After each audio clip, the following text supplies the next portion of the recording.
Se eu contar o que um ancião das Testemunhas de Jeová fez comigo dentro do próprio salão do reino, vocês vão entender por que algumas feridas nunca cicatrizam completamente, mas a verdade precisa ser contada. Sabe aquela confiança cega que depositamos nas pessoas que deveriam nos proteger? Pois é. Às vezes são justamente essas pessoas os verdadeiros lobos em pele de cordeiro. Olá, meus queridos. Me chamo Marta, mas podem me chamar de Vovó Marta. Tenho 67 anos e nasci em Nova Esperança, interior do Paraná, em 1958. Hoje quero compartilhar com vocês uma história que guardei trancada no fundo do meu coração por mais de 40 anos. Uma história que me custou décadas de terapia, noites sem dormir e uma fé que foi completamente destroçada. Antes de começar minha história, queria perguntar: onde vocês estão assistindo esse vídeo? Deixem nos comentários aí embaixo. Adoro saber que minha voz está chegando em tantos cantinhos diferentes do Brasil. E se puderem, deixem aquele joinha e se inscrevam no canal. Isso ajuda muito esta velhinha aqui a continuar contando suas histórias. O que vou contar hoje vai mexer com muita gente, especialmente com quem viveu dentro da religião das Testemunhas de Jeová. Mas é uma história que precisa ser contada, porque quando quebro o meu silêncio, talvez ajude outras pessoas a quebrar o delas também. Se vocês são pais, prestem muita atenção. Se vocês são vítimas de abuso, saibam que vocês não estão sozinhos. Era 1974, eu tinha apenas 16 anos. E nossa família havia se convertido às Testemunhas de Jeová há 3 anos. Meu mundo era a congregação, as reuniões, o serviço de campo e toda aquela estrutura rígida que parecia dar sentido à nossa vida. Era uma época diferente, meus queridos. As crianças obedeciam sem questionar, e questionar uma autoridade religiosa era impensável. Para vocês entenderem completamente o que aconteceu comigo, preciso contar como era a nossa vida antes desse pesadelo começar. Vivíamos numa cidadezinha chamada Bela Vista do Sul, daquelas onde todo mundo se conhece e os segredos parecem impossíveis de guardar. Mas como vocês vão ver, alguns segredos são guardados muito bem. Nossa casa era simples, de madeira, pintada de branco com janelas azul claro que eu sempre gostei. Ficava na Rua das Acácias, número 247. E tinha um quintal grande onde minha mãe, Dona Conceição, plantava suas flores favoritas, rosas brancas e gerânios vermelhos. O cheiro daquelas flores misturado com o pó de café que papai torrava toda manhã ainda vem na minha memória quando fecho os olhos. Papai, seu Francisco, era marceneiro. Homem trabalhador, de poucas palavras, mãos calejadas que faziam móveis lindos para as famílias da cidade. Mamãe cuidava da casa e de nós 3 filhos, eu, a mais velha, meu irmão João, 2 anos mais novo, e minha irmãzinha Rosinha, que tinha apenas 8 anos na época. Éramos uma família católica tradicional até 1971, quando as Testemunhas de Jeová bateram na nossa porta. Lembro como se fosse ontem. Era uma quinta-feira de tarde. Estava chovendo fininho e 2 senhoras muito bem vestidas apareceram com suas revistas Despertai e A Sentinela. Uma delas se chamava Irmã Eulália, uma mulher elegante, de cabelos sempre bem penteados, que falava com tanta convicção sobre a Bíblia que meus pais ficaram fascinados. A conversão da nossa família foi gradual, mas completa. Em poucos meses, deixamos de ir à Igreja Católica. Paramos de festejar aniversários e Natal. Que dor foi essa para nós crianças! E nossa vida passou a girar em torno do Salão do Reino da Congregação de Bela Vista do Sul. O Salão do Reino ficava na rua principal, um prédio simples de tijolos à vista, com janelas grandes e um púlpito modesto na frente. 3 vezes por semana estávamos lá, terça e quinta para as reuniões da congregação e domingo para o estudo bíblico público. Além disso, todo sábado de manhã saíamos para o serviço de campo, batendo de porta em porta para espalhar a verdade.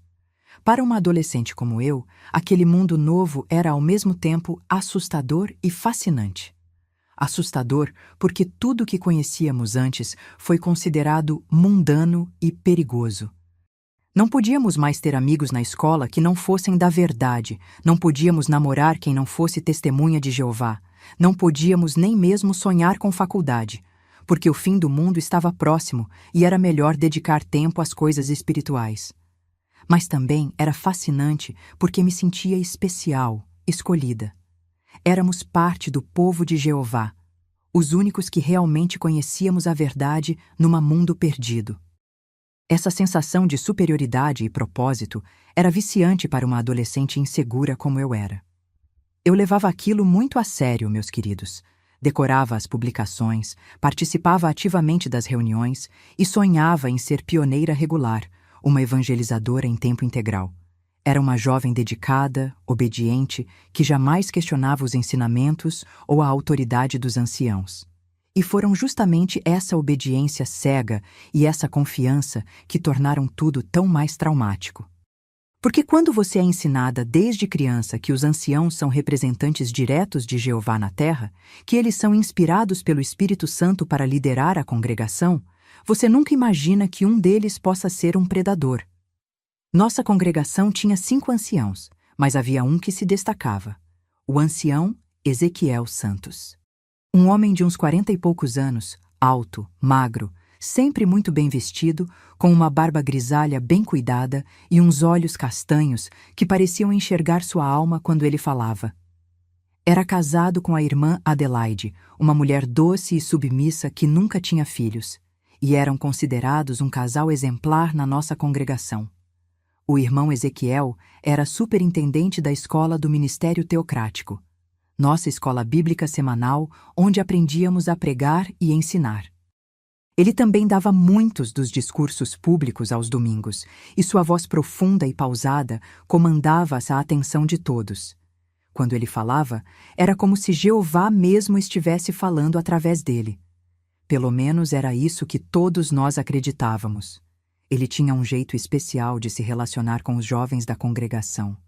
Sempre perguntava sobre nossos estudos, nossos planos espirituais, se estávamos enfrentando alguma dificuldade. Para meus pais, o interesse do ancião Ezequiel por mim era uma bênção. Que privilégio ter um ancião tão experiente se preocupando com nossa filha, dizia mamãe com orgulho. E eu realmente me sentia privilegiada. Dentre todos os jovens da congregação, ele parecia ter um interesse especial por mim.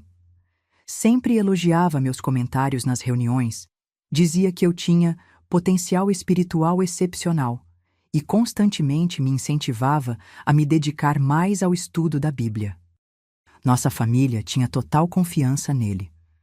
Papai, que era um homem simples e tinha profundo respeito pelas autoridades religiosas, ficava quase emocionado quando o ancião Ezequiel falava bem de mim.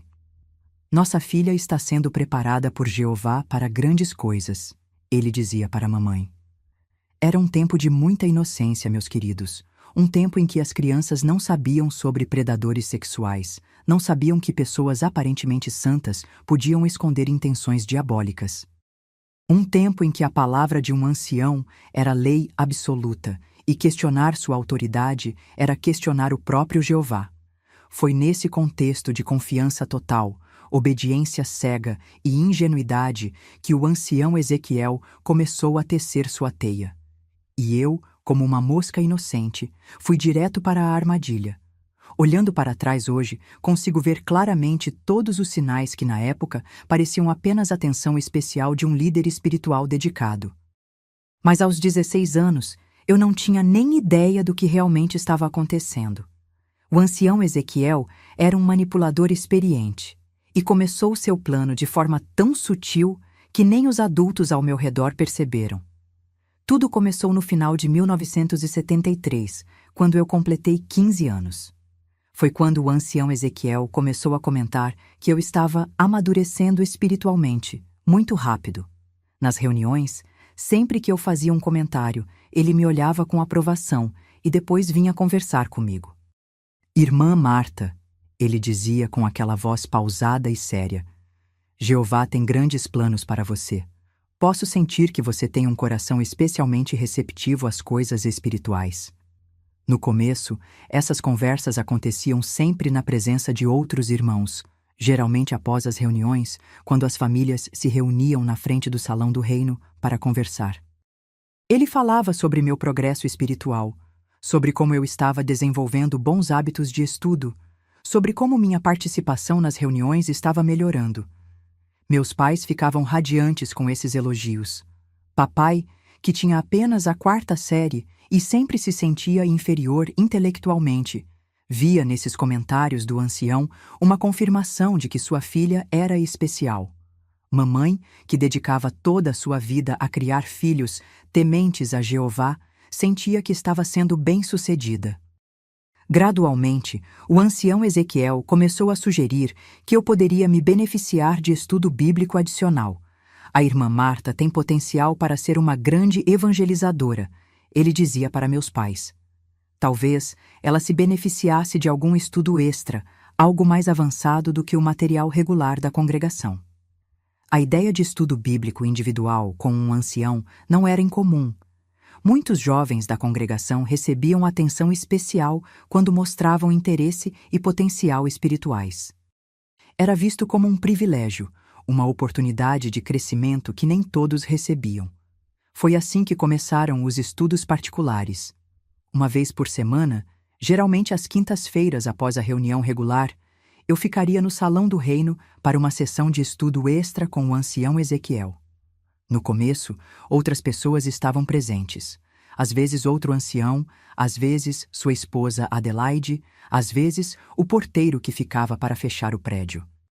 Esses primeiros estudos eram realmente sobre assuntos bíblicos. Ele me dava publicações mais avançadas para ler. Discutíamos profecias complexas, falávamos sobre a organização de Jeová e meu papel futuro nela. Eu me sentia importante, escolhida, especial. Era como se estivesse sendo preparada para algo grande. Você tem uma mente muito madura para sua idade, ele me dizia. É raro encontrar uma jovem tão dedicada aos assuntos espirituais. Jeová certamente está abençoando você com entendimento especial. Esses elogios constantes criavam em mim uma dependência emocional que eu não conseguia identificar na época. Eu ansiava por esses momentos de atenção, por essa confirmação de que eu era especial, de que eu tinha valor. Para uma adolescente insegura, aquilo era como uma droga. Depois de algumas semanas, ele começou a sugerir que nossos estudos seriam mais produtivos se tivéssemos menos distrações. Às vezes as pessoas ficam conversando do lado de fora e atrapalham nossa concentração, ele dizia. Que tal se mudássemos para a biblioteca do salão? É mais reservado e silencioso. A biblioteca era uma salinha pequena nos fundos do salão do reino, onde ficavam guardadas as publicações da organização e alguns livros de referência. Tinha apenas uma mesa pequena, 2 cadeiras e uma janela que dava para o quintal dos fundos. Era isolada do salão principal e de lá não se podia ouvir quando chegava alguém no prédio. Mesmo assim, nessa época ainda não havia nada de suspeito acontecendo. Os estudos continuavam sendo sobre assuntos espirituais. Ele mantinha uma distância respeitosa, e eu realmente estava aprendendo muito. Se alguém tivesse me perguntado, eu teria dito que estava tendo uma experiência maravilhosa de crescimento espiritual. Mas era nessa biblioteca que ele começou a fazer perguntas mais pessoais. No meio de uma discussão sobre pureza moral, ele perguntava: "E você, irmã Marta, já teve alguma experiência com rapazes da escola? Às vezes os jovens da sua idade enfrentam tentações." Eu ficava vermelha e balbuciava que não, que eu era pura, que nem pensava nessas coisas. Ele sorria aprovadoramente e dizia: "Ótimo, ótimo, a pureza é fundamental para uma jovem que quer servir a Jeová, mas é importante que você saiba que pode conversar comigo sobre qualquer coisa. Às vezes os jovens têm dúvidas, tentações, e é melhor conversar com alguém experiente do que ficar com essas coisas na cabeça." Essas conversas sobre pureza e sexualidade se tornaram mais frequentes nos nossos estudos. Ele dizia que era importante eu entender bem esses assuntos para poder ensinar outras jovens no futuro. Uma irmã madura precisa estar preparada para aconselhar outras mulheres sobre todos os aspectos da vida cristã, ele explicava. Gradualmente, ele começou a introduzir tópicos sobre o corpo humano, sobre como Jeová criou o homem e a mulher, sobre os aspectos físicos do casamento, sempre de forma aparentemente educativa e espiritual, mas cada vez mais detalhada e específica. É importante que uma jovem entenda como seu corpo funciona, ele dizia. Muitas irmãs chegam ao casamento completamente ignorantes, e isso causa problemas. Jeová não quer que suas filhas sejam ignorantes sobre a criação dele. Ele começou a trazer livros e publicações sobre educação sexual cristã, material que dizia ser aprovado pela organização para instruir jovens. Folheávamos juntos essas publicações e ele explicava desenhos anatômicos e descrições de funções corporais que me deixavam extremamente desconfortável, mas que eu aceitava porque vinham de uma autoridade espiritual. Você está ficando vermelha, ele observava quando eu claramente estava desconfortável. Não há nada de errado em falar sobre essas coisas. É natural, é criação de Jeová. Uma jovem madura não deve ter vergonha de entender como Deus criou o corpo humano. Foi por essa época que ele começou a fazer comentários sobre minha aparência física, sempre de forma que parecia apropriada no contexto. Você está crescendo e se tornando uma jovem mulher, ele dizia. É importante que você entenda as mudanças que estão acontecendo no seu corpo para que possa se comportar de forma apropriada. Ele falava sobre como eu deveria me vestir, sobre como minha saia deveria ter o comprimento certo, sobre como minha blusa não deveria ser muito apertada. Mas para fazer esses comentários, ele olhava para meu corpo de uma forma que me fazia sentir estranha, como se estivesse sendo examinada.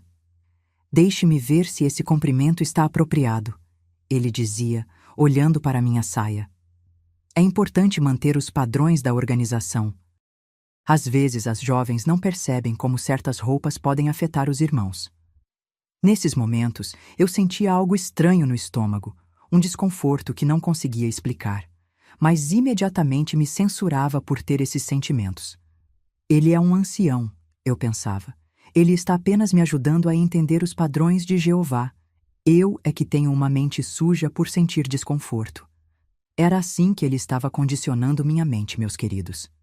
Ele estava normalizando conversas sobre sexualidade, sobre meu corpo, sobre intimidade, sempre dentro de um contexto aparentemente espiritual. Estava criando uma situação onde eu me sentia culpada por qualquer desconforto que sentisse, porque o desconforto significava que eu é que tinha problemas com pureza mental. E o mais insidioso de tudo é que ele estava fazendo isso com a total aprovação e incentivo dos meus pais. Eles viam que eu estava madurando espiritualmente, que estava mais dedicada, mais séria sobre assuntos espirituais. Para eles, o ancião Ezequiel estava fazendo um trabalho maravilhoso comigo. Nossa filha está ficando uma jovem cristã exemplar, papai comentava com orgulho. O ancião Ezequiel está realmente ajudando ela a se preparar para servir a Jeová. Se eles soubessem o que realmente estava acontecendo naquela biblioteca. Mas como poderiam imaginar? Na mente deles, assim como na minha, um ancião era incapaz de ter intenções impuras. Eram representantes de Jeová na terra, eram santos. Foi assim que, sem que ninguém percebesse, o ancião Ezequiel foi gradualmente quebrando todas as minhas defesas, normalizando conversas e situações que deveriam ter soado todos os alarmes. E quando finalmente chegou o dia em que ele mostrou suas verdadeiras intenções, eu estava completamente indefesa, condicionada a aceitar sua autoridade em todos os assuntos, inclusive sobre meu próprio corpo. Meus queridos que estão me acompanhando até aqui, vocês já percebem onde essa história vai chegar? Às vezes os sinais estão todos lá, mas na época não conseguimos enxergar, não é mesmo? Principalmente quando somos crianças e adolescentes, e confiamos cegamente nos adultos que deveriam nos proteger. Antes de continuar essa história, queria pedir para vocês deixarem nos comentários de onde estão assistindo esse vídeo. Me dá um quentinho no coração saber que minha voz está chegando longe, que não estou falando sozinha. Pode ser de Manaus, de Porto Alegre, do interior do Ceará, de qualquer cantinho desse Brasil imenso. Aproveita e se inscreve no canal que ajuda esta velhinha aqui a continuar compartilhando essas histórias. Se esse vídeo está te tocando, se você já viveu algo parecido ou conhece alguém que viveu, deixe seu coração nos comentários. Às vezes a gente precisa saber que não está sozinho na dor para conseguir seguir em frente.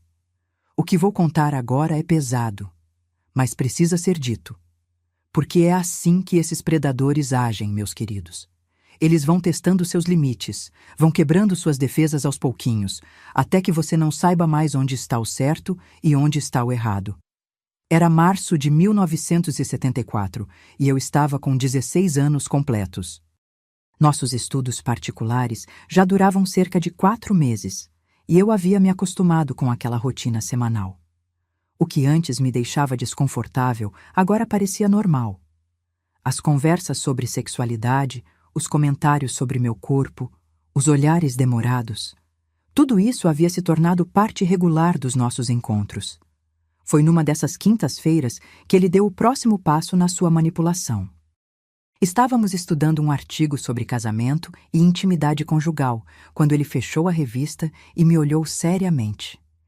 "Irmã Marta", ele disse com aquela voz pausada que eu conhecia tão bem, "preciso ter uma conversa muito franca com você.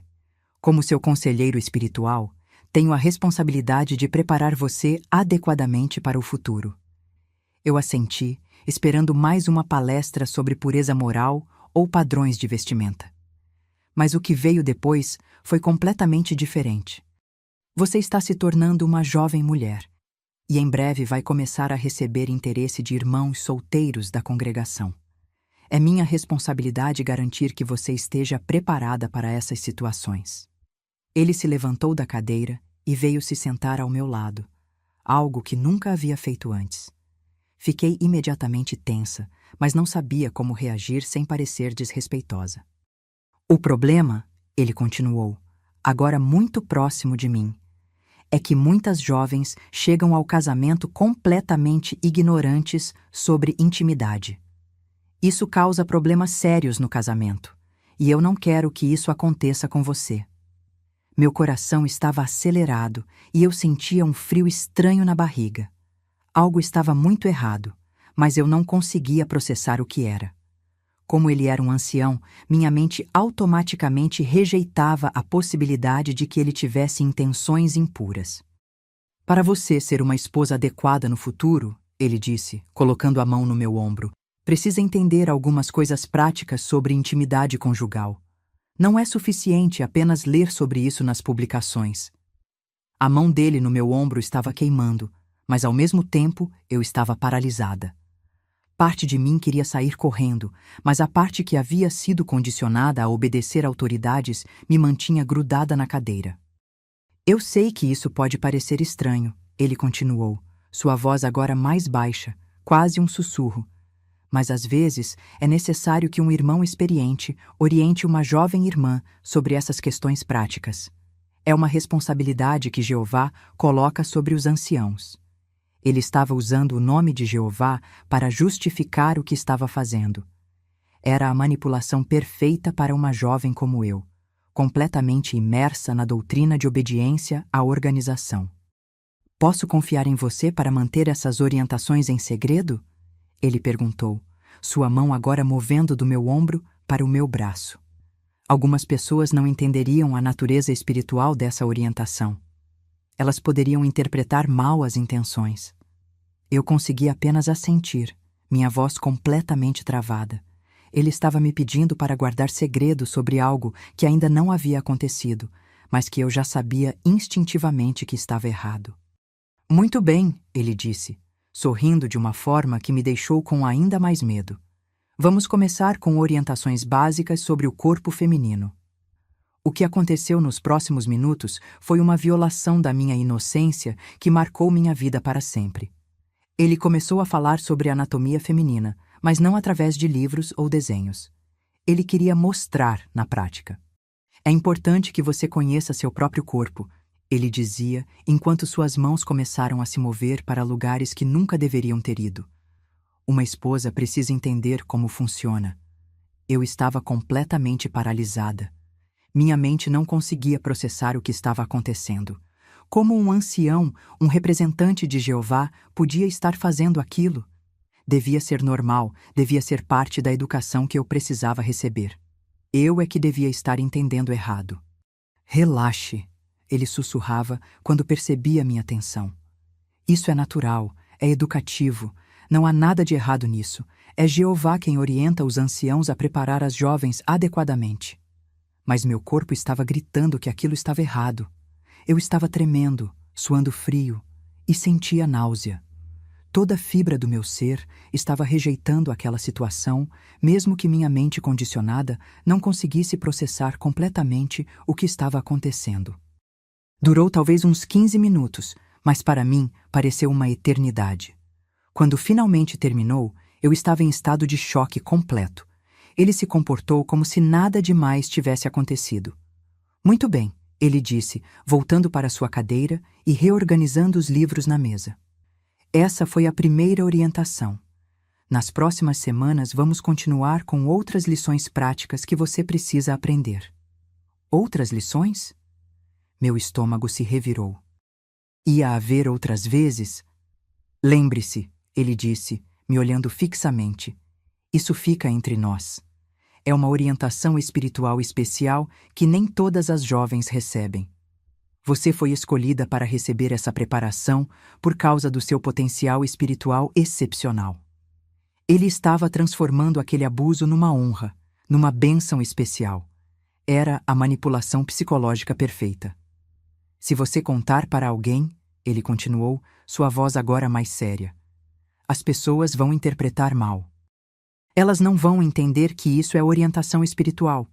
Podem até pensar que você seduziu um ancião, e isso seria terrível para sua reputação na congregação.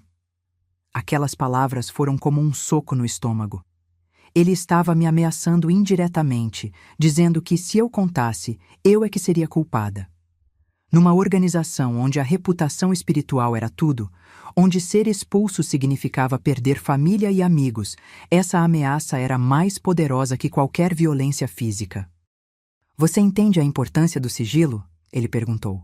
Eu consegui apenas sussurrar um sim, quase inaudível. Ótimo. Então nos vemos na próxima quinta-feira para continuar sua educação. Quando finalmente saí daquela biblioteca, eu estava completamente confusa e traumatizada. Andei até em casa como um zumbi, tentando processar o que havia acontecido. Será que era normal? Será que todas as jovens passavam por isso? Será que eu estava exagerando? Em casa, meus pais perguntaram como havia sido o estudo, como sempre faziam. Foi bom, consegui responder, evitando seus olhares. O ancião Ezequiel está me ensinando coisas importantes. Não era mentira, mas também não era a verdade. Eu realmente não sabia mais o que era verdade naquele momento. Naquela noite, não consegui dormir. Ficei olhando para o teto, tentando entender se o que havia acontecido era certo ou errado. A parte de mim que havia sido condicionada a confiar nos anciãos dizia que devia ser certo, que eles eram incapazes de fazer algo errado. Mas meu corpo ainda estava tremendo de uma forma que me dizia que algo terrível havia acontecido. E o pior de tudo é que eu sabia que na próxima quinta-feira eu teria que voltar lá. Porque, como uma jovem testemunha de Jeová obediente, eu não podia questionar a autoridade de um ancião. Não podia deixar de ir aos estudos particulares sem dar explicações que eu não sabia como dar. Eu estava presa numa teia que havia sido tecida tão cuidadosamente que eu nem percebia que era uma teia. E o pior ainda estava por vir. A semana que se seguiu foi um inferno silencioso. Durante o dia, eu tentava manter a normalidade, indo para a escola, ajudando mamãe em casa, participando das reuniões na congregação. Mas por dentro, eu estava completamente destruída. Toda vez que via o ancião Ezequiel nas reuniões, meu estômago se revirava. Ele agia como se nada tivesse acontecido, cumprimentava meus pais calorosamente, fazia seus discursos do púlpito com a mesma autoridade de sempre. Às vezes, nossos olhares se cruzavam, e ele me dava um sorriso que para todos parecia paternal, mas que para mim era carregado de ameaça e segredo. Como estão os estudos particulares da Marta? Papai perguntou para ele numa dessas reuniões. Estamos muito gratos pela atenção especial que o irmão está dando à nossa filha. A irmã Marta é uma jovem excepcional, ele respondeu, me olhando diretamente. Ela está aprendendo lições muito importantes que vão prepará-la bem para o futuro. Tenho certeza de que Jeová tem grandes planos para ela. Ouvir aquilo na frente dos meus pais me fazia sentir enjoada. Ele estava usando a linguagem espiritual que todos entendiam para se referir ao abuso que estava cometendo. Era genial e diabólico ao mesmo tempo. Quando chegou a quinta-feira seguinte, eu estava numa agonia terrível. Parte de mim queria fingir que estava doente para não ir à reunião, mas eu sabia que isso só adiaria o inevitável. E além disso, como explicaria para meus pais por que eu não queria mais ter estudos particulares com o ancião? Durante a reunião regular, eu mal conseguia prestar atenção no que estava sendo discutido. Minha mente estava completamente focada no que viria depois. Quando a reunião terminou e as famílias começaram a se dispersar, senti meu coração acelerar descontroladamente. Irmã Marta, a voz do ancião Ezequiel soou atrás de mim. Está pronta para nosso estudo? Eu apenas assenti, sem conseguir olhar nos seus olhos. Meus pais se despediram alegremente, sem fazer ideia do pesadelo que eu estava prestes a enfrentar novamente. Desta vez, ele nem perdeu tempo com preliminares espirituais. Assim que chegamos à biblioteca e ele fechou a porta, seu comportamento mudou completamente. Semana passada começamos sua educação prática, ele disse, se aproximando de mim. Hoje, vamos continuar com lições mais avançadas. Eu estava tremendo visivelmente, mas ele ignorou completamente meu desconforto. Na cabeça dele, eu era apenas um objeto para sua satisfação, disfarçada de educação espiritual. Uma jovem que vai se casar precisa entender não apenas sobre seu próprio corpo, mas também sobre o corpo masculino. Ele continuou, começando a desabotoar sua camisa. É importante que você veja como Jeová criou o homem. Eu fechei os olhos com força, mas ele ordenou que eu olhasse. Isso é educação, ele disse firmemente. Não há nada de errado em entender a criação de Jeová. Se você fechar os olhos, como vai aprender? O que aconteceu naquela biblioteca naquela noite foi ainda pior que a semana anterior. Ele me forçou a tocar, a observar, a participar de coisas que uma menina de 16 anos jamais deveria ter que fazer. E o tempo todo, ele mantinha aquele discurso religioso distorcido. Veja como Jeová criou o homem para se unir à mulher. Ele dizia, enquanto me forçava a participar dos seus atos pervertidos. Essa é a intimidade sagrada do casamento. Você está aprendendo lições que vão torná-la uma esposa exemplar. Eu estava chorando silenciosamente, mas ele interpretava minhas lágrimas como emoção espiritual. Eu sei que é emocionante entender pela primeira vez os mistérios da criação de Jeová. Ele sussurrava. Você é muito sortuda por receber essa educação especial. Quando finalmente terminou, eu estava em estado de choque completo. Não conseguia nem me mover da cadeira. Ele se recompôs, arrumou as roupas e voltou a ser o ancião respeitável de sempre. Você está progredindo muito bem, ele disse, como se estivesse avaliando um estudo bíblico normal. Na próxima semana, vamos para a lição final da sua educação. Depois disso, você estará completamente preparada para ser uma esposa cristã exemplar. Lição final? Meu sangue gelou. Se isso eram apenas as preparações, o que seria a lição final? E lembre-se, ele acrescentou, colocando a mão pesadamente no meu ombro. Tudo isso é sagrado e confidencial. Se alguém soubesse que você está recebendo essa educação especial, poderiam ficar com ciúmes. Nem todas as jovens são escolhidas para receber essa preparação direta de um ancião. Ele estava me manipulando para acreditar que eu era privilegiada por estar sendo abusada. Era uma inversão tão perversa da realidade que minha mente adolescente não conseguia processar adequadamente. Voltei para casa naquela noite completamente destruída. Mamãe notou que eu estava quieta e perguntou se estava tudo bem. Só estou cansada, menti. O estudo foi muito intenso hoje. Que bom que o ancião Ezequiel está te dando uma educação tão completa, ela disse beijando minha testa.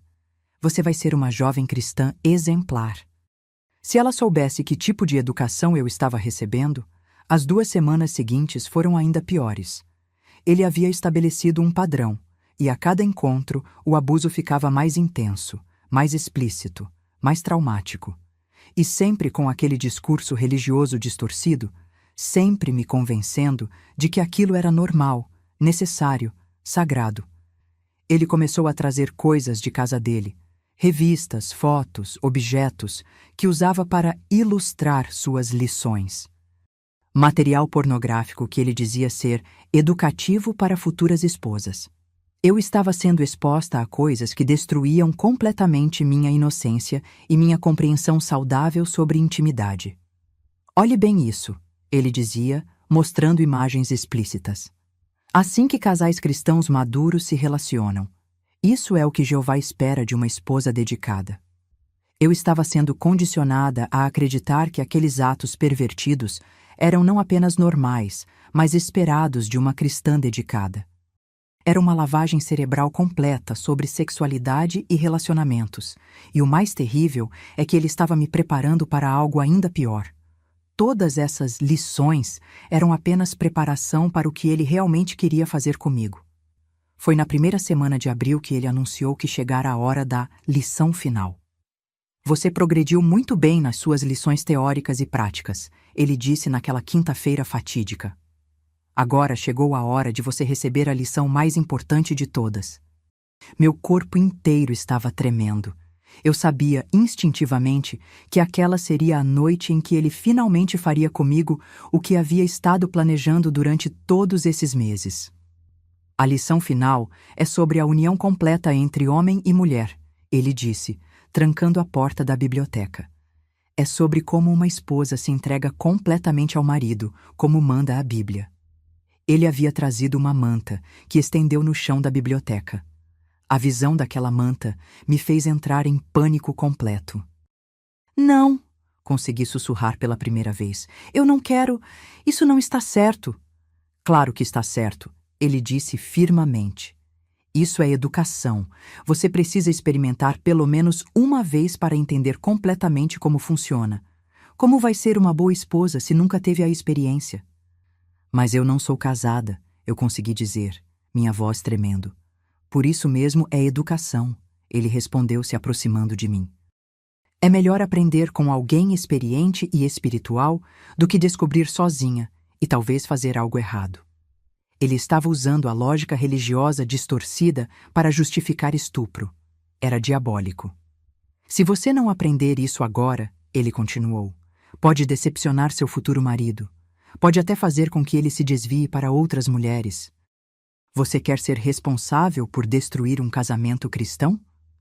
Ele estava me culpabilizando antecipadamente, me fazendo acreditar que recusar seria prejudicar meu futuro e o futuro de outra pessoa. Era manipulação psicológica no nível mais sofisticado. O que aconteceu naquela noite na biblioteca do Salão do Reino foi estupro. Não há outra palavra para descrever. Ele me forçou, me machucou, me violentou de todas as formas possíveis e o tempo todo mantinha aquele discurso religioso distorcido sobre como aquilo era educação, preparação, vontade de Jeová. Eu estava chorando, implorando para ele parar, mas ele ignorava completamente meu sofrimento. Para ele, eu era apenas um objeto para sua satisfação sexual, disfarçada de educação espiritual. Pare de chorar, ele ordenou. Isso é natural, é bonito, é como Jeová criou. Você está sendo dramática demais. Quando finalmente terminou, eu estava completamente destroçada física e emocionalmente. Não conseguia nem me levantar do chão. Ele se recompôs tranquilamente e disse: Pronto, agora você está completamente preparada para ser uma esposa. Você passou por todas as lições necessárias. Ele falou como se tivesse me feito um favor, como se eu devesse agradecer por ter sido estuprada por ele. Agora você vai para casa e nunca mais fala sobre essas lições para ninguém, ele continuou, sua voz agora mais ameaçadora. Essas foram orientações espirituais especiais que você recebeu. Se você contar para alguém, vão pensar que você seduziu um ancião. Você será expulsa da congregação, sua família vai te deserdas, e você ficará completamente sozinha no mundo. Aquelas ameaças eram reais e poderosas. Na estrutura das Testemunhas de Jeová, ser expulso significava morte social completa. Família e amigos cortavam todo o contato. Você se tornava literalmente invisível. Além disso, ele acrescentou, quem vai acreditar em você? Eu sou um ancião respeitado, casado há 20 anos, sem nenhuma mancha na minha reputação. Você é apenas uma adolescente. Se você inventar histórias sobre mim, todos vão saber que você está mentindo. Ele tinha razão. Naquele contexto, ninguém acreditaria na palavra de uma adolescente contra a de um ancião respeitado. Era a situação perfeita para um predador, autoridade absoluta, vítima vulnerável e estrutura social que protegeria o abusador. Consegui chegar em casa aquela noite caminhando como um zumbi. Meus pais perguntaram como havia sido o estudo, e eu consegui apenas sussurrar que havia sido educativo. Naquela noite, tentei me matar. É difícil até hoje reviver esses momentos, meus queridos. Durante anos eu pensei que era minha culpa, que eu tinha feito algo errado, que eu devia ter me comportado diferente. Quantas vítimas estão assistindo e se culpando agora mesmo? Vocês que estão me acompanhando até aqui, o que acham que eu deveria ter feito? Me conta lá nos comentários. E se essa história está tocando vocês, se vocês conhecem alguém que passou por algo parecido, deixem seu coração nos comentários para eu saber que não estou falando sozinha. Preciso que vocês entendam. O culpado é sempre quem abusa do poder. Sempre. A vítima nunca tem culpa. Não importa a idade, não importa as circunstâncias. E quando uma estrutura religiosa protege o abusador em vez da vítima, essa estrutura está sendo cúmplice do abuso. Naquela noite de abril de 1974, depois de ter sido completamente violentada pelo ancião Ezequiel, cheguei em casa e tranquei a porta do meu quarto.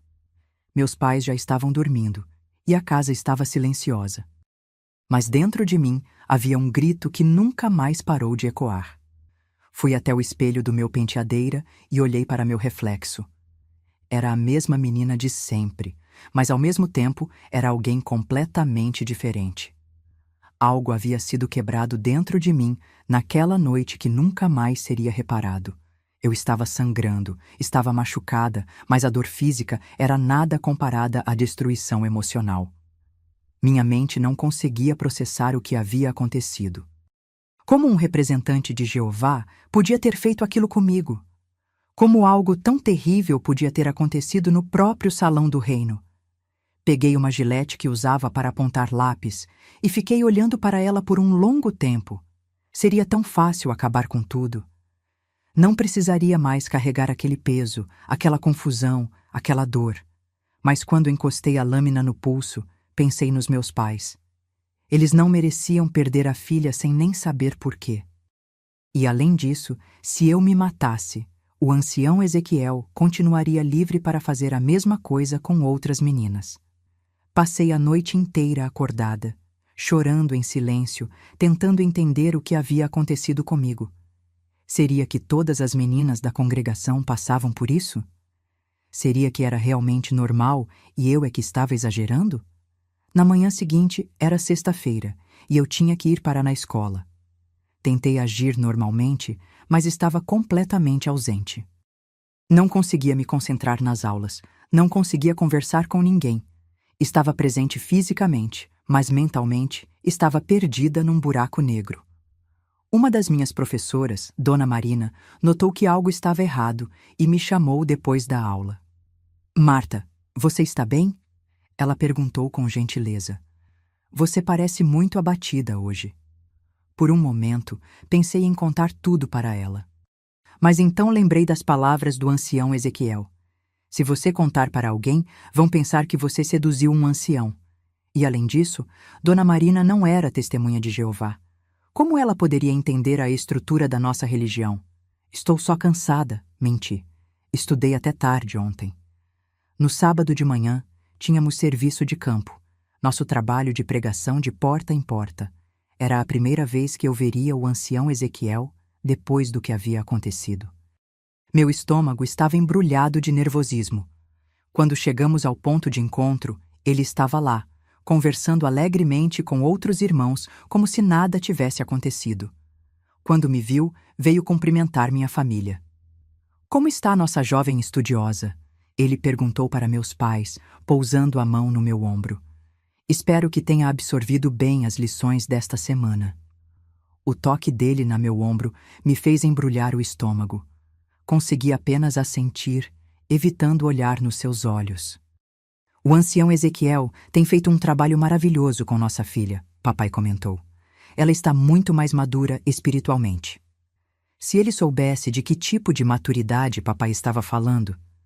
Durante o serviço de campo, fui colocada no mesmo grupo que o ancião Ezequiel. Era uma situação terrível. Ter que passar a manhã toda ao lado do homem que havia me violentado, fingindo que ele era uma autoridade espiritual respeitável.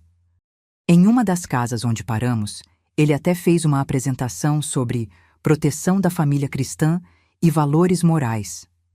Ouvi-lo falar sobre moralidade e proteção familiar me fazia sentir náusea. A família cristã é o lugar mais seguro do mundo, ele disse para a dona da casa. É onde as crianças aprendem valores sólidos e são protegidas dos perigos do mundo. Eu queria gritar. Mas quem protege as crianças de vocês? Mas obviamente não podia. No domingo, tínhamos a reunião pública e ele daria um dos discursos. Ver ele no púlpito falando sobre pureza e santidade era uma tortura psicológica indescritível. Jeová exige pureza de seu povo, ele disse do púlpito, sua voz ecoando pelo salão do reino. Especialmente dos jovens que enfrentam tantas tentações no mundo atual. A hipocrisia era tão gritante que eu não conseguia acreditar que ninguém percebia. Mas claro, ninguém fazia ideia do que ele realmente era por trás daquela fachada respeitável. Depois da reunião, várias pessoas elogiaram o discurso dele. Que discurso edificante sobre pureza, comentou uma irmã idosa. O ancião Ezequiel sempre sabe tocar nos pontos mais importantes. Eu queria vomitar. As semanas se seguiram e eu estava entrando numa depressão profunda. Não conseguia mais participar das reuniões com interesse, não conseguia mais pregar de porta em porta com convicção. Como podia falar sobre o amor de Jeová quando um dos representantes dele havia me destruído? Meus pais começaram a notar a mudança no meu comportamento. Marta, você está muito quieta ultimamente, mamãe observou. Aconteceu alguma coisa? É só uma fase, eu respondia. Estou crescendo, amadurecendo.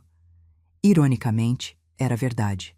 Eu estava amadurecendo, mas não da forma que eles imaginavam. Estava perdendo minha inocência, minha fé, minha confiança no mundo. O ancião Ezequiel, percebendo minha depressão, decidiu ajudar. Numa reunião, ele se aproximou dos meus pais. Tenho notado que a irmã Marta está meio desanimada ultimamente, ele disse com falsa preocupação. Às vezes, os jovens passam por fases de dúvida espiritual. Talvez ela se beneficiasse de mais alguns estudos particulares. Quando ouvi aquilo, senti meu mundo desabar. Ele queria mais sessões de abuso e estava usando minha depressão, causada pelo próprio abuso, como desculpa para abusar mais.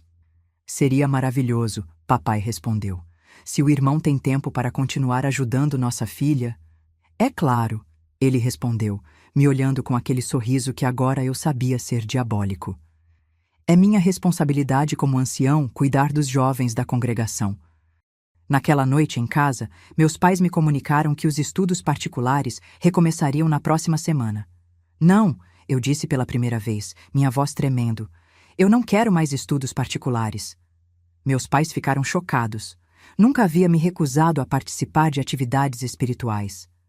Por que não? Mamãe perguntou. Esses estudos têm sido tão bons para você. Como explicar? Como contar que os estudos eram sessões de abuso? Como fazer eles entenderem sem destruir nossa família e nossa vida na congregação? Eu quero estudar sozinha por um tempo, consegui dizer. Quero desenvolver minha própria relação com Jeová. Papai franziu o senho. Não é assim que funciona, filha. Os jovens precisam de orientação dos mais experientes. É arrogância achar que pode aprender sozinha. Mas eu realmente não quero mais estudos particulares, insisti, minha voz ficando mais desesperada. Você vai continuar os estudos, papai disse firmemente.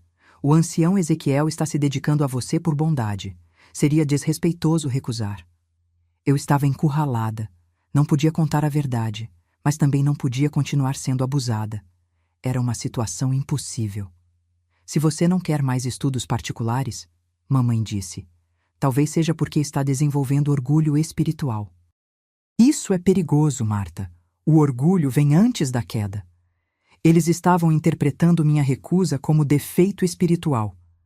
Na estrutura mental das testemunhas de Jeová, questionar uma autoridade era sempre sinal de problemas espirituais da pessoa que questionava, nunca da autoridade. Naquela noite, chorei até não ter mais lágrimas. Estava completamente sozinha num mundo que deveria me proteger, mas que estava me entregando diretamente nas mãos do meu abusador. E o pior é que eu começava a acreditar que talvez fosse realmente minha culpa. Talvez eu tivesse seduzido o ancião de alguma forma.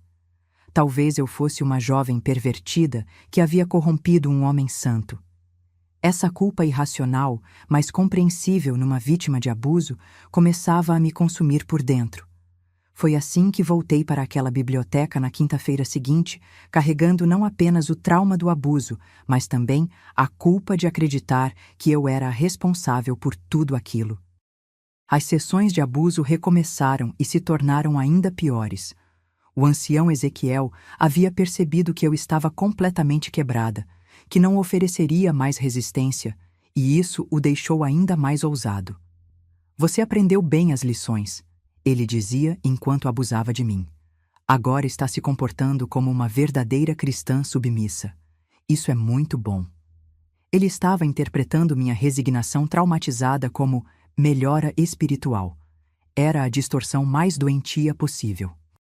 As sessões aconteciam agora não apenas nas quintas-feiras após as reuniões, mas também em outros momentos. Ele inventava desculpas para me chamar ao salão do reino em horários diferentes.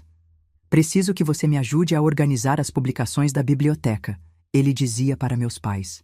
A irmã Marta é muito responsável e organizada. E meus pais ficavam orgulhosos de que eu fosse útil para um ancião. Não faziam ideia de que estavam entregando a filha para ser abusada. Foi durante uma dessas organizações da biblioteca que aconteceu algo que mudou completamente minha perspectiva sobre o que estava vivendo. Eu estava sozinha com ele numa terça-feira à tarde quando ouvimos vozes no salão principal.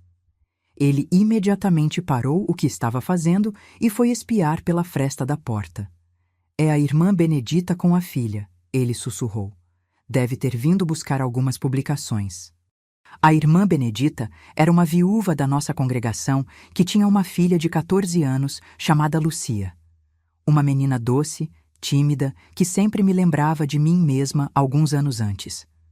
O ancião Ezequiel saiu da biblioteca para cumprimentá-las, deixando-me sozinha. Através da porta entreaberta, consegui ouvir a conversa. Irmã Benedita, ele disse com aquela voz cordial que eu conhecia tão bem. Que bom vê-la por aqui. E como está nossa jovem Lucia? Está bem, ancião, a irmã Benedita respondeu. Na verdade, estou preocupada com ela. Anda meio desanimada com as coisas espirituais. Sabe como são os adolescentes? Meu sangue gelou. Eu conhecia exatamente o rumo que essa conversa tomaria. Entendo perfeitamente, ele respondeu. É uma fase comum na vida dos jovens. Talvez a irmã Lucia se beneficiasse de alguma orientação espiritual adicional. O senhor acha? A irmã Benedita perguntou claramente interessada. Sim, sim. Tenho trabalhado com alguns jovens da congregação, dando orientação especial. A irmã Marta, por exemplo, tem se beneficiado muito dos nossos estudos particulares. Naquele momento, entendi com clareza terrível que eu não era a única vítima. E pior ainda, eu estava sendo usada como referência para atrair a próxima vítima. Se o ancião tem tempo, a irmã Benedita disse, seria maravilhoso se pudesse orientar a Lúcia também. É claro que tenho tempo, ele respondeu. É minha responsabilidade como ancião cuidar dos jovens da congregação. Que tal começarmos na próxima quinta-feira? Quinta-feira, o mesmo dia dos meus estudos.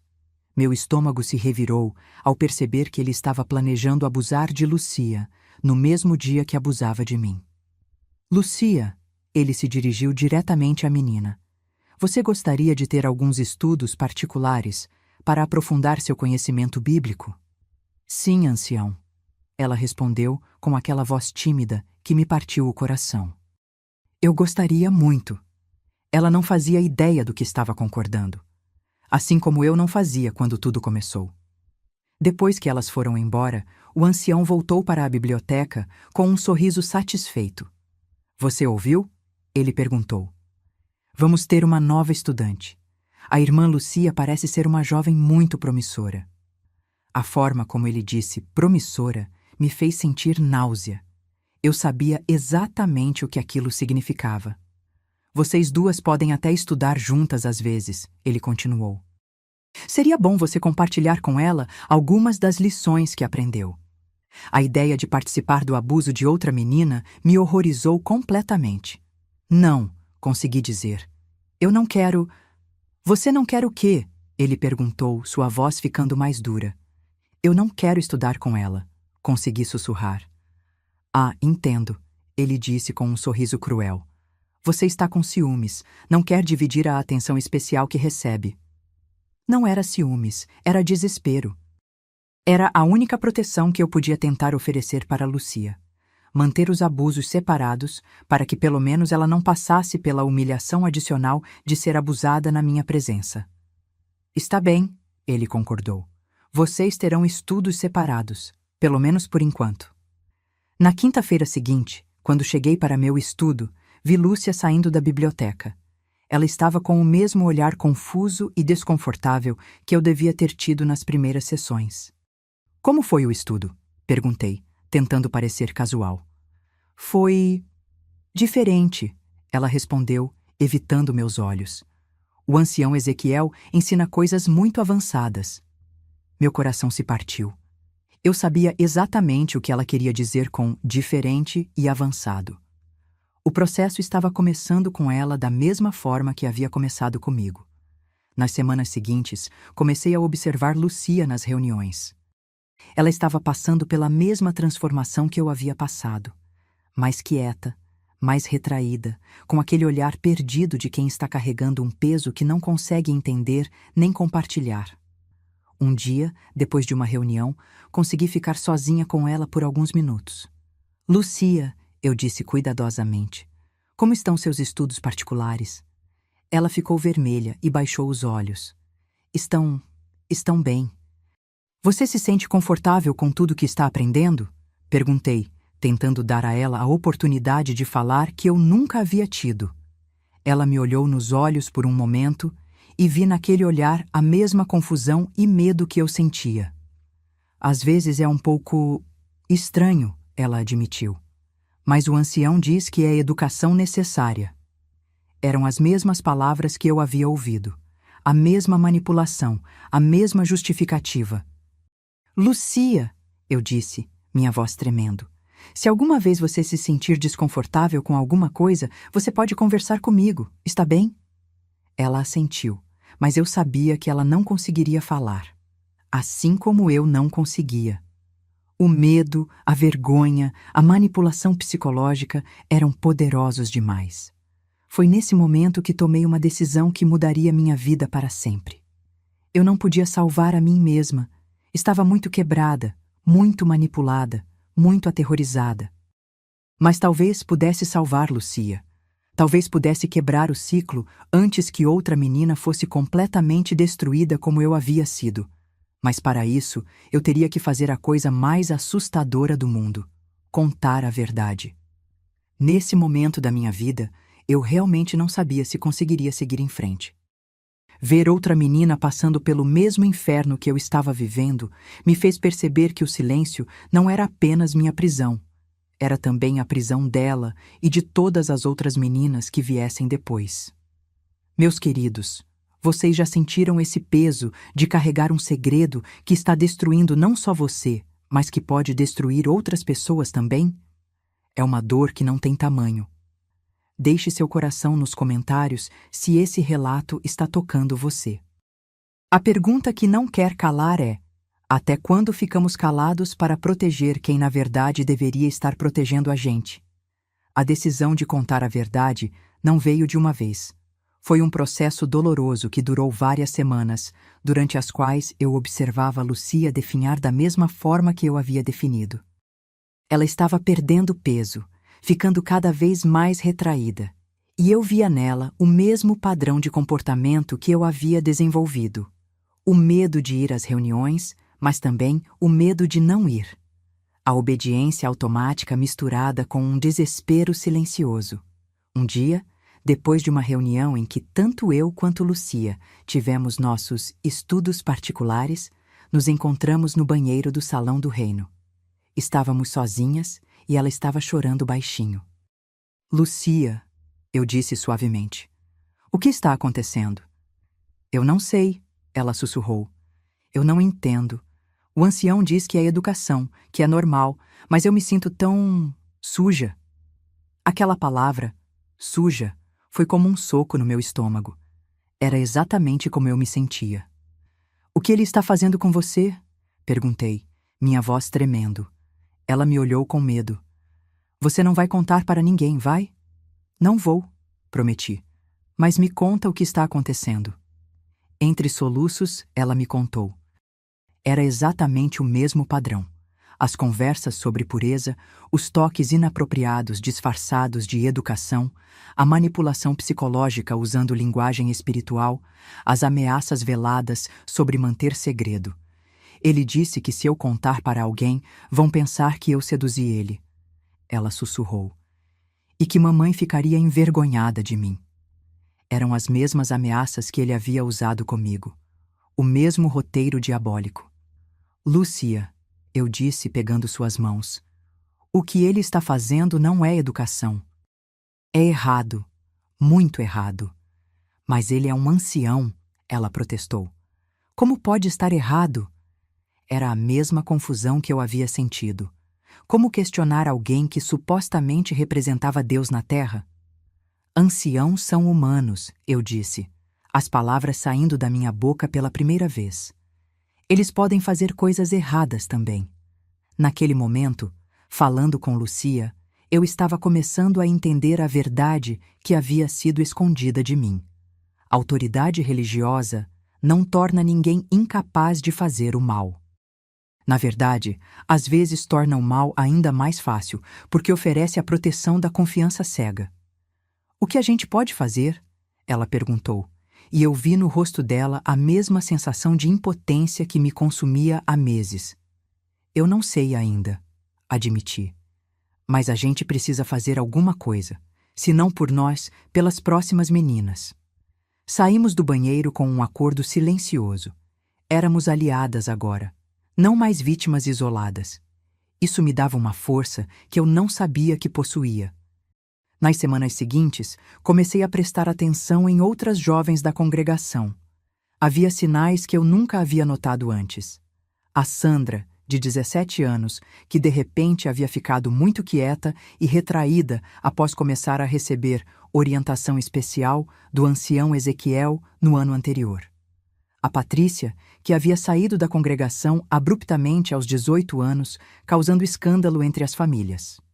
Comecei a me perguntar: quantas de nós ele havia abusado? Por quanto tempo isso estava acontecendo? Foi então que tomei a decisão mais difícil da minha vida. Eu ia contar tudo para alguém. Mas para quem? Meus pais estavam fora de questão. Eles idolatravam o ancião Ezequiel e jamais acreditariam em mim. Provavelmente me expulsariam de casa por inventar histórias sobre um homem santo. Os outros anciãos também não eram opção. Havia uma cultura de proteção mútua entre eles. Além disso, o ancião Ezequiel era um dos mais respeitados do circuito. Quem acreditaria numa adolescente contra ele? Foi quando me lembrei da Dona Marina, minha professora na escola. Ela havia notado minha mudança de comportamento meses atrás e havia demonstrado preocupação genuína. Talvez ela pudesse me ajudar. Era arriscado. Contar para alguém de fora da organização ia contra tudo que eu havia sido ensinada sobre não lavar roupa suja fora de casa. Mas eu não via outra opção. Numa sexta-feira, depois das aulas, fiquei para trás quando todos os outros alunos saíram. Dona Marina, eu disse, minha voz tremendo, posso conversar com a senhora sobre uma coisa muito séria? Ela notou imediatamente o tom da minha voz e fechou a porta da sala. Claro, Marta. O que está acontecendo? Por alguns minutos, fiquei apenas olhando para ela, tentando encontrar coragem para falar as palavras que mudariam tudo. Se eu contar uma coisa muito grave para a senhora, consegui perguntar, a senhora vai me ajudar mesmo que seja contra pessoas importantes da minha religião? Dona Marina se sentou ao meu lado e pegou minhas mãos. Marta, se alguém está machucando você, eu vou fazer tudo o que estiver ao meu alcance para te ajudar. Não importa quem seja essa pessoa. E então, pela primeira vez em quase 1 ano de sofrimento silencioso, eu abri a boca e contei tudo. Falei sobre os estudos particulares, sobre como começaram de forma aparentemente inocente, sobre como foram escalando gradualmente. Contei sobre a biblioteca, sobre as lições, sobre o estupro. Contei sobre as ameaças, sobre o medo, sobre como eu me sentia culpada e suja. Dona Marina ficou pálida enquanto eu falava. Várias vezes ela colocou a mão na boca, chocada com o que estava ouvindo. Meu Deus, Marta, ela disse quando terminei. Esse homem, ele é um predador. O que ele fez com você é crime. Ouvir alguém chamar aquilo de crime foi libertador e aterrorizante ao mesmo tempo. Libertador porque finalmente alguém estava validando que o que havia acontecido comigo estava errado. Aterrorizante porque crimes têm consequências, e eu não sabia se estava pronta para elas. A senhora acha que é minha culpa?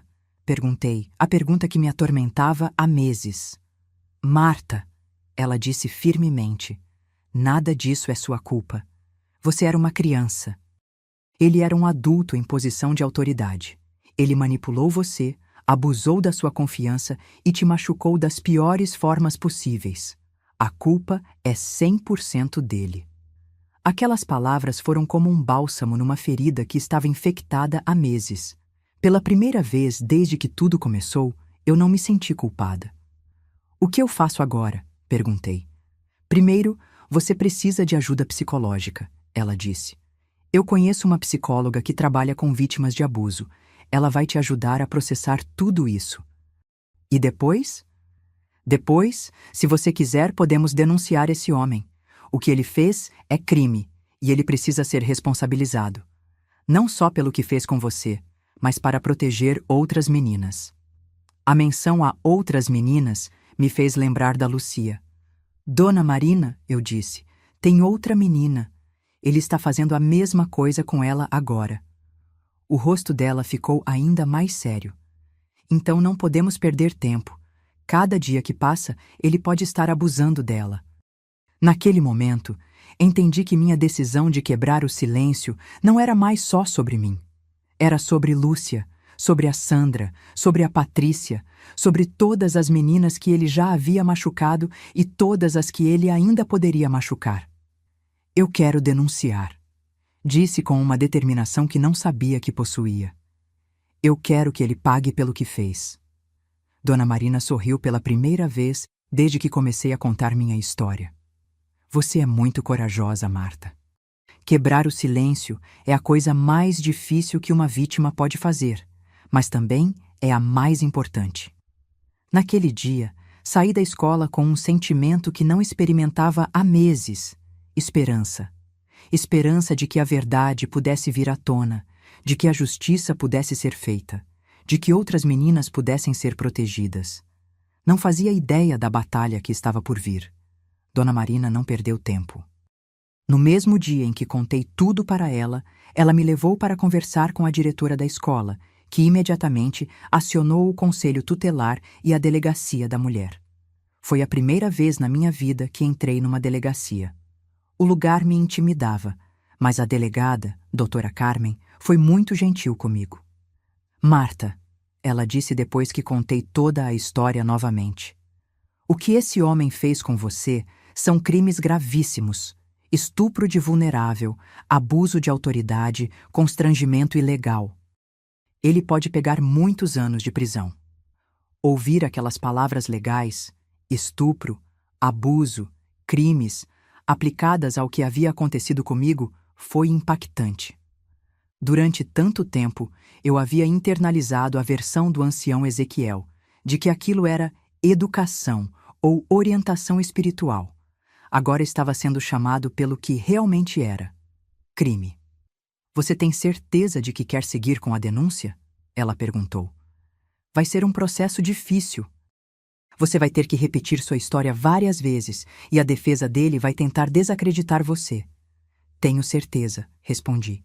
E tem outra menina que ele está abusando agora. Se eu não fizer nada, ele vai continuar machucando outras. Certo. Vamos precisar conversar com seus pais para... Não, interrompi, o pânico tomando conta de mim. Meus pais não podem saber, pelo menos não ainda. Doutora Carmen franziu o senho. Marta, você é menor de idade. Legalmente precisamos do consentimento dos seus pais para prosseguir. Foi quando Dona Marina interveio. Doutora, os pais da Marta são da mesma organização religiosa que o abusador. Há uma grande chance de eles protegerem o agressor em vez da própria filha. Entendo, a delegada disse pensativa. Infelizmente, já vimos casos assim antes. Vamos fazer o seguinte: vou abrir um inquérito preliminar e investigar discretamente. Quando tivermos evidências suficientes, aí sim vamos ter que envolver os pais. Nos dias seguintes, a polícia começou a investigar o ancião Ezequiel. Descobriram que ele não tinha antecedentes criminais registrados, mas isso não significava muito. Predadores sexuais, especialmente os que se escondem atrás de autoridade religiosa, são especialistas em manter fachadas limpas. O que foi mais revelador foi quando começaram a investigar outras possíveis vítimas. A delegada entrou em contato com ex-membros da congregação e foi aí que a verdade começou a emergir. A Patrícia, que havia saído da congregação abruptamente aos 18 anos, concordou em falar quando soube que não estava sozinha. Sua história era idêntica à minha. Estudos particulares que escalaram para abuso sexual, sempre disfarçados de educação espiritual. Eu tentei contar para meus pais na época, ela disse à delegada. Eles me expulsaram de casa. Disseram que eu estava sendo ingrata com um ancião que estava tentando me ajudar e que eu devia estar inventando coisas por ciúmes da atenção que outras jovens recebiam. A Sandra também confirmou ter passado por situações similares, mas ela ainda estava na congregação e estava aterrorizada com a possibilidade de sua família descobrir. Se meus pais souberem que permiti que isso acontecesse, ela disse entre lágrimas, eles vão me expulsar. Na cabeça deles, uma jovem cristã pura jamais se colocaria numa situação dessas. Era a mesma cultura de culpabilização da vítima que eu conhecia tão bem. As meninas eram responsabilizadas por serem abusadas, enquanto o abusador era protegido pela sua posição de autoridade. Enquanto a investigação avançava discretamente, eu ainda tinha que manter a fachada de normalidade em casa e na congregação. Era uma tortura psicológica terrível ter que continuar vendo o ancião Ezequiel nas reuniões, sabendo que a qualquer momento ele seria exposto, mas sem poder demonstrar que alguma coisa havia mudado. Ele, por sua vez, não fazia ideia de que havia sido denunciado. Continuava com seus estudos particulares comigo e com a Lucia. Continuava dando seus discursos sobre pureza e moralidade. Continuava sendo venerado pela congregação. Numa dessas reuniões, cerca de 2 semanas depois da denúncia, ele se aproximou de mim após o encontro. Irmã Marta, ele disse com aquele sorriso que me dava arrepios. Tenho notado que você está mais animada ultimamente. Isso é muito bom. As lições que você aprendeu estão realmente te amadurecendo espiritualmente. Se ele soubesse que minha animação vinha do fato de que seus dias como predador livre estavam contados... Sim, ancião, consegui responder. Estou me sentindo liberta. Ele não percebeu a ironia nas minhas palavras. Foi na terceira semana de maio de 1974 que tudo mudou. A polícia havia reunido evidências suficientes e decidiu agir. Numa quinta-feira de manhã, ironicamente, o mesmo dia da semana em que ele costumava abusar de nós, a delegada e 2 investigadores foram até a casa dele com mandado de prisão. A notícia se espalhou pela cidade como fogo em palha seca. Ancião das Testemunhas de Jeová, preso por abuso sexual de menores, foi a manchete do jornal local. Quando cheguei em casa da escola naquele dia, encontrei meus pais em estado de choque total. Marta, papai disse, sua voz tremendo, você ouviu o que aconteceu com o ancião Ezequiel? Ouvi alguns comentários na escola, menti. O que exatamente aconteceu? Ele foi preso, mamãe disse, as lágrimas escorrendo pelo rosto. Dizem que ele abusou de meninas da congregação. O silêncio que se seguiu foi ensurdecedor. Eu podia sentir o peso do momento. Era a hora de contar a verdade aos meus pais. Papai, mamãe, eu disse, minha voz mal saindo. Eu preciso contar uma coisa para vocês. Eles me olharam e eu vi nos olhos deles que já sabiam o que eu ia dizer. Foi você? Mamãe sussurrou. Você foi uma das meninas? Assenti, não conseguindo mais segurar as lágrimas. A reação deles foi devastadora e previsível ao mesmo tempo. Papai explodiu em raiva, não contra o ancião Ezequiel, mas contra mim. Como você pôde fazer isso com nossa família? Ele gritou. Como pôde manchar o nome de um ancião respeitado com essas acusações? Eu não inventei nada, gritei de volta. Ele me abusou por meses. Ele me estuprou. Não use essa linguagem nesta casa, papai retrucou. Anciãos não fazem essas coisas.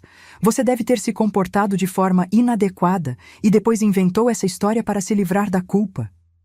Era exatamente a reação que Dona Marina havia previsto. Meus próprios pais estavam escolhendo proteger a reputação de um abusador em vez de apoiar a própria filha. Mamãe estava chorando descontroladamente. O que vamos fazer? Ela lamentava. Como vamos mostrar a cara na congregação? Todo mundo vai saber que nossa filha, que ela foi vítima de um criminoso. Completei a frase que ela não conseguia terminar. Criminoso? Papai riu com amargura. O único crime aqui foi você destruir a vida de um servo de Jeová com suas mentiras. Naquele momento, entendi que havia perdido minha família. A organização havia condicionado tanto suas mentes que eles eram incapazes de enxergar a realidade mesmo quando ela estava gritando na cara deles. Vocês vão ter que escolher, eu disse, uma calma estranha tomando conta de mim. Entre acreditar na filha de vocês ou proteger um pedófilo. Não ouse falar assim de um ancião, papai gritou, levantando a mão como se fosse me bater. Se você encostar um dedo em mim, eu disse, surpreendendo a mim mesma com minha firmeza. Vai ser o segundo homem da organização de vocês que eu vou denunciar por violência. Ele parou com a mão no ar, chocado com minha mudança de comportamento. A menina submissa e obediente havia morrido. No lugar dela, havia nascido uma jovem que não ia mais aceitar ser abusada ou intimidada por ninguém. Naquela noite, dormi na casa da Dona Marina. Meus pais haviam deixado claro que eu não era mais bem-vinda enquanto não retirasse as acusações falsas contra o ancião Ezequiel. Mas eu não ia retirar nada. A verdade havia sido contada e não havia volta. O julgamento do ancião Ezequiel aconteceu 6 meses depois da prisão. Foram os 6 meses mais difíceis da minha vida até então, mas também os mais transformadores. Durante esse período, fiquei morando com Dona Marina e sua família, que me acolheram como uma filha. Meus pais cortaram completamente o contato comigo, assim como todos os membros da congregação. Na visão deles, eu era uma apóstata que havia se voltado contra a organização de Jeová. A reação da organização das Testemunhas de Jeová foi exatamente o que qualquer pessoa familiarizada com suas práticas poderia esperar. Eles protegeram o abusador e demonizaram as vítimas. O corpo de anciãos emitiu um comunicado dizendo que as acusações eram ataques de Satanás contra um servo fiel e que aqueles que apoiassem as vítimas estavam se colocando contra Jeová.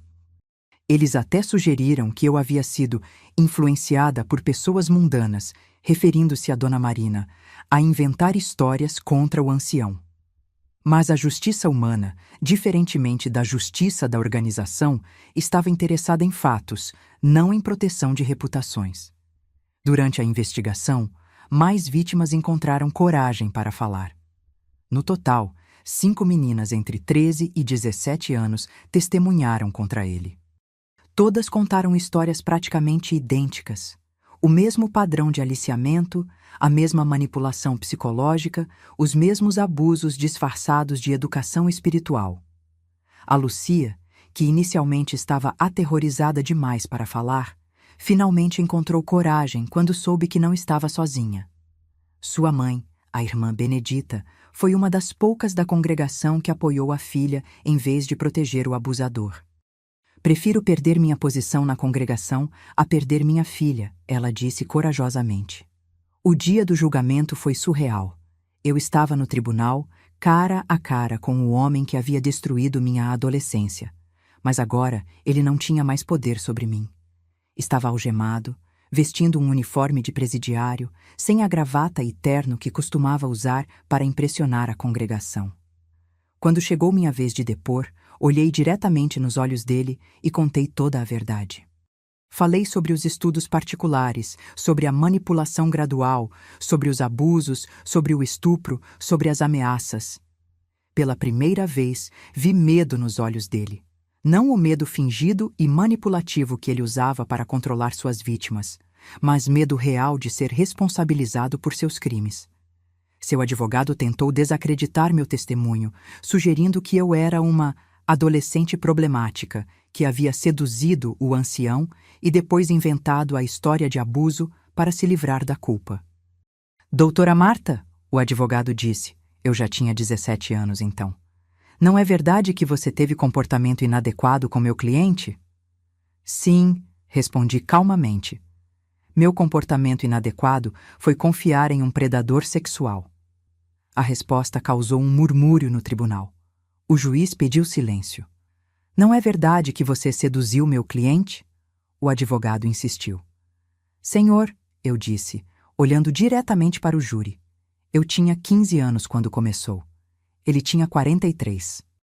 Ele era uma autoridade religiosa em quem eu havia sido ensinada a confiar cegamente desde criança. A única pessoa que seduziu alguém ali foi um homem adulto seduzindo uma criança para satisfazer seus desejos doentios. Quando todas as vítimas terminaram de depor, não havia dúvidas sobre a culpa dele. O padrão era claro demais, as histórias consistentes demais, as evidências convincentes demais. O ancião Ezequiel foi condenado a 12 anos de prisão por estupro de vulnerável, abuso de autoridade e formação de esquema criminoso. Mas para mim, a verdadeira justiça não estava na condenação dele, estava na libertação que senti ao falar a verdade publicamente. Durante o julgamento, apenas 3 pessoas da minha antiga congregação estiveram presentes. A irmã Benedita, mãe da Lúcia, uma irmã idosa chamada Helena, que havia tido a coragem de questionar a versão oficial dos anciãos, e, surpreendentemente, meu irmão João. João havia completado 16 anos e estava começando a questionar muitas coisas sobre a organização. Depois do julgamento, ele se aproximou de mim. Marta, ele disse, lágrimas nos olhos. Eu sinto muito. Eu deveria ter percebido que alguma coisa estava errada. Deveria ter te protegido. Você era apenas uma criança também, respondi, abraçando-o. A culpa nunca foi nossa. Foi dos adultos que deveriam ter nos protegido e não protegeram. Naquele dia, reconquistei um irmão, mesmo perdendo os pais.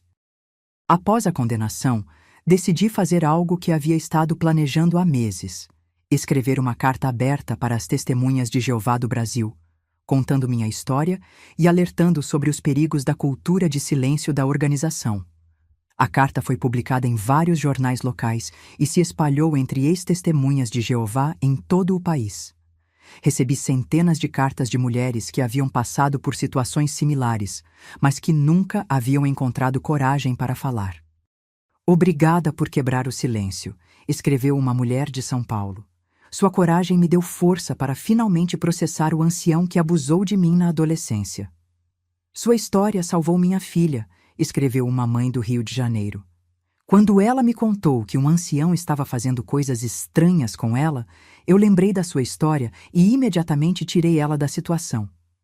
Essas cartas me mostraram que minha decisão de quebrar o silêncio havia tido impacto muito além do meu caso pessoal. Havia criado uma onda de coragem que estava ajudando outras vítimas a encontrar sua voz. Mas talvez o impacto mais significativo tenha sido na minha própria cura. Falar a verdade publicamente, ser acreditada, ver meu abusador responsabilizado, tudo isso foi fundamental para meu processo de recuperação. Com a ajuda da psicóloga que Dona Marina havia me indicado, comecei a entender que o trauma que havia sofrido não me definia. Era algo que havia acontecido comigo, não algo que eu era. Aprendi que a vergonha não era minha para carregar. Pertencia inteiramente ao homem que havia escolhido abusar de crianças e à organização que havia escolhido protegê-lo.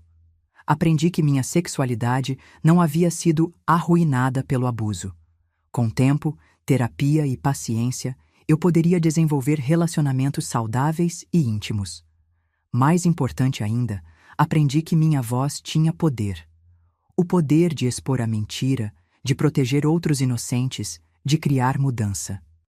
Depois do julgamento, minha vida tomou um rumo completamente diferente.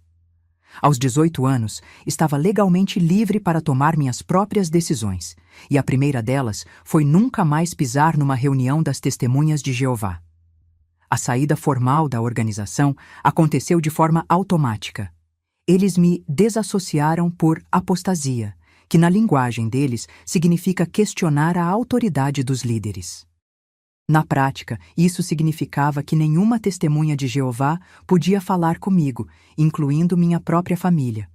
Mas, curiosamente, perder minha família biológica me fez encontrar uma família muito maior e mais amorosa.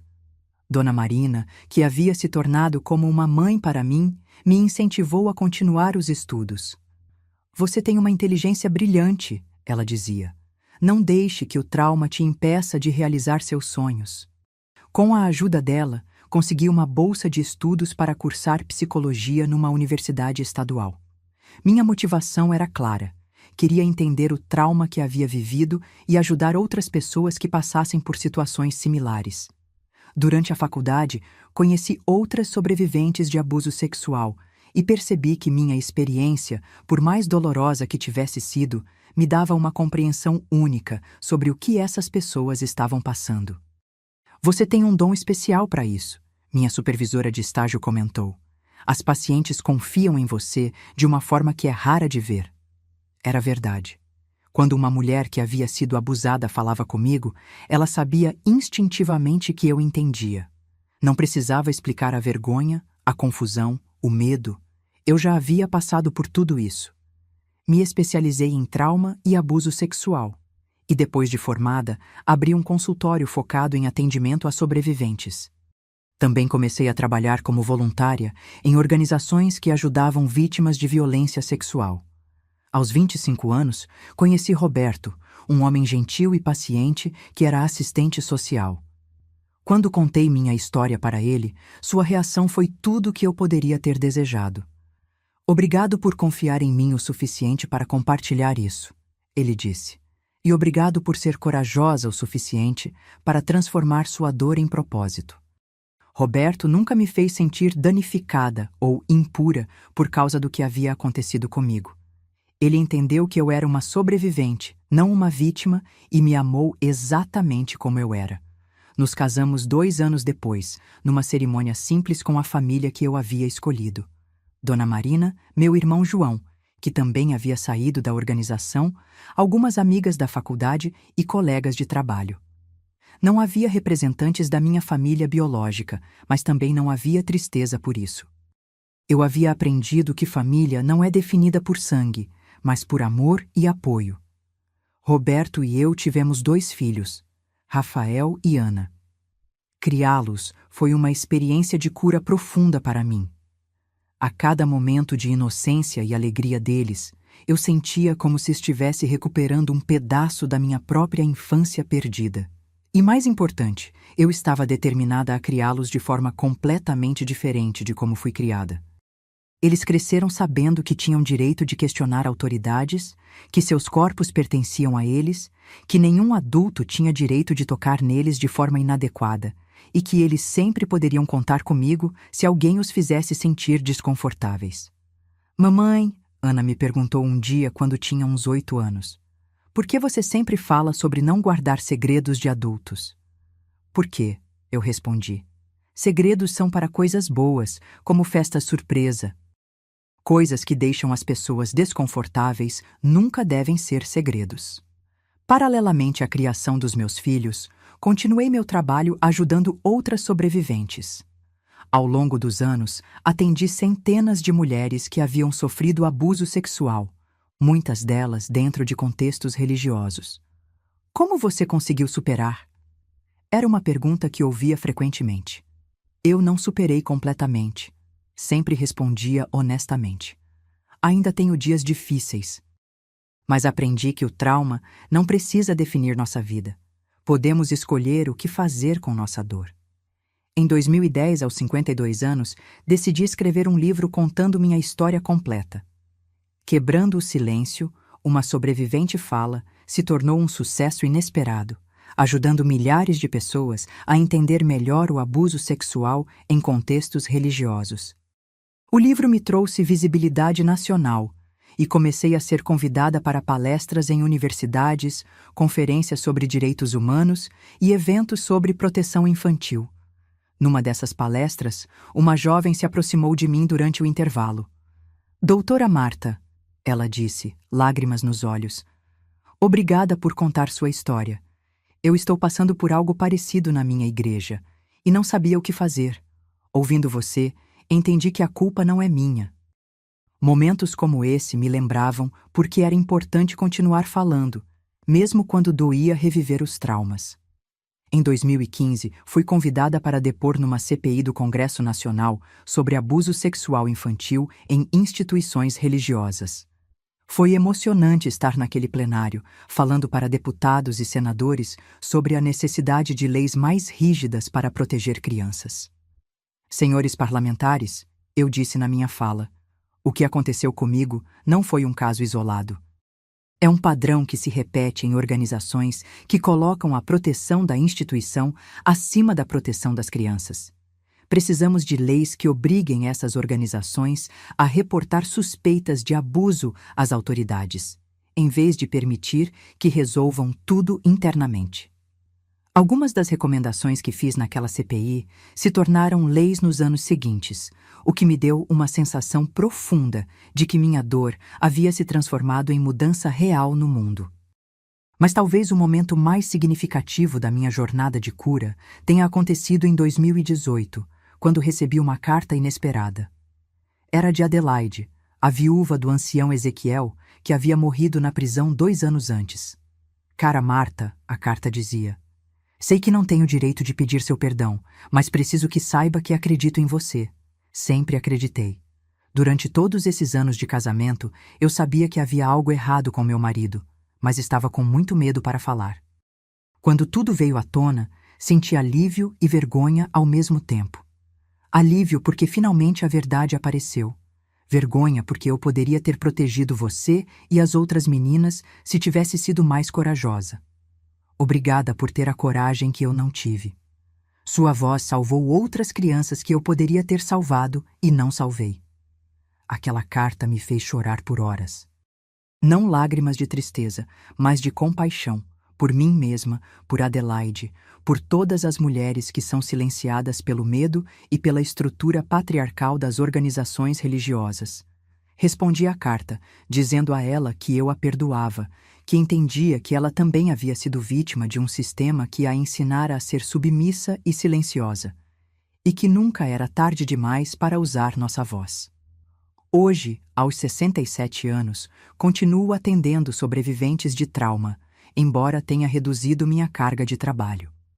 Também me dedico a falar em escolas sobre prevenção ao abuso sexual, ensinando crianças sobre consentimento e limites corporais. Meus filhos, agora adultos, se tornaram pessoas incríveis que usam suas próprias vozes para defender justiça social. Rafael trabalha como advogado de direitos humanos e Ana é assistente social especializada em proteção infantil. Mamãe, Ana me disse recentemente, obrigada por nos ensinar que nossa voz tem poder. Que a verdade, mesmo quando dói, sempre vale mais que o silêncio cômodo. Meu irmão João, que saiu da organização pouco depois de mim, se tornou um ativista pelos direitos dos ex-testemunhas de Jeová. Juntos, criamos uma rede de apoio que já ajudou centenas de pessoas a reconstruir suas vidas após sair da organização. Quanto aos meus pais, eles morreram ainda como testemunhas de Jeová ativas, sem nunca terem reconhecido que falharam comigo. Mamãe morreu em 2010, papai em 2014. Soube da morte deles através de conhecidos, já que mantiveram o desassociamento até o fim. Durante muito tempo, isso me causou dor. Mas aprendi que não posso controlar as escolhas de outras pessoas, apenas as minhas próprias. E escolhi perdoar, não por eles, mas por mim mesma. Porque guardar raiva é como tomar veneno esperando que a outra pessoa morra. E eu havia bebido veneno suficiente na vida. Meus queridos, se vocês chegaram até aqui comigo, nessa jornada dolorosa, mas necessária, quero que saibam que hoje, 50 anos depois daquela noite terrível na biblioteca do Salão do Reino, eu sou uma mulher realizada, amada e em paz. O trauma que vivi me marcou para sempre, isso é verdade. Ainda tenho pesadelos ocasionais, ainda sinto um aperto no peito quando vejo notícias sobre abuso sexual em organizações religiosas. Mas aprendi que a cura não significa esquecer, significa integrar a experiência de forma que ela nos fortaleça em vez de nos destruir. Se eu pudesse voltar no tempo e falar com aquela menina de 16 anos que estava sendo abusada e se sentindo culpada, eu diria: querida, isso não é sua culpa.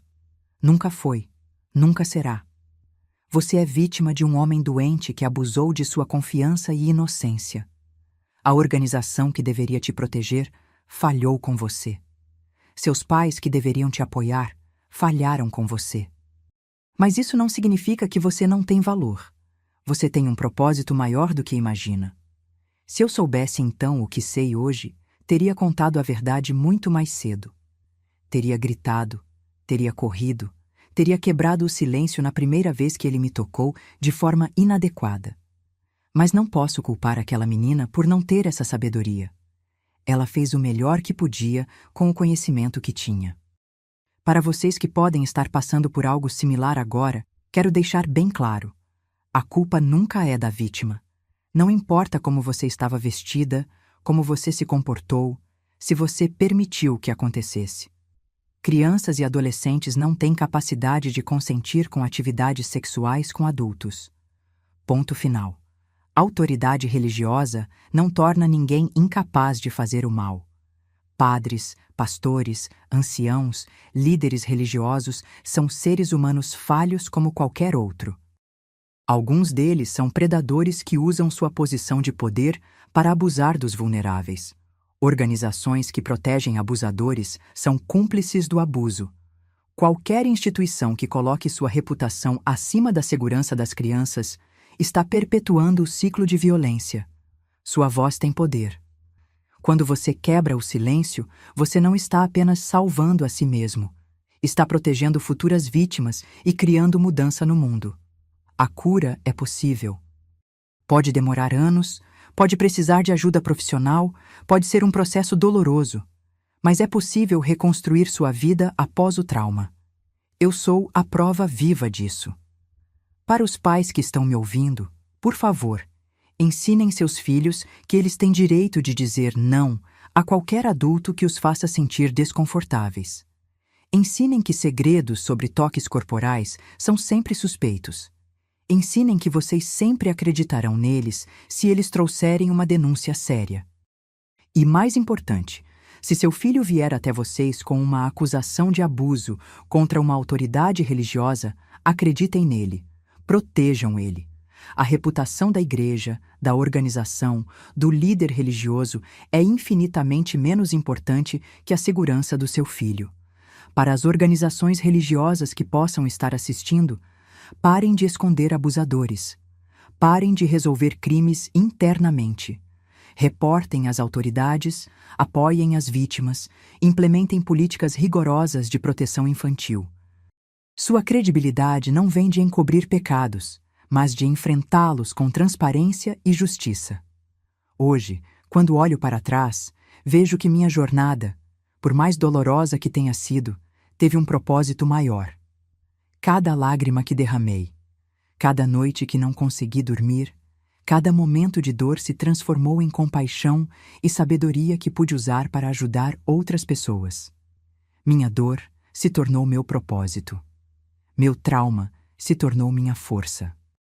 Meu silêncio quebrado se tornou uma voz que ecoa até hoje, protegendo crianças inocentes de predadores disfarçados de santos.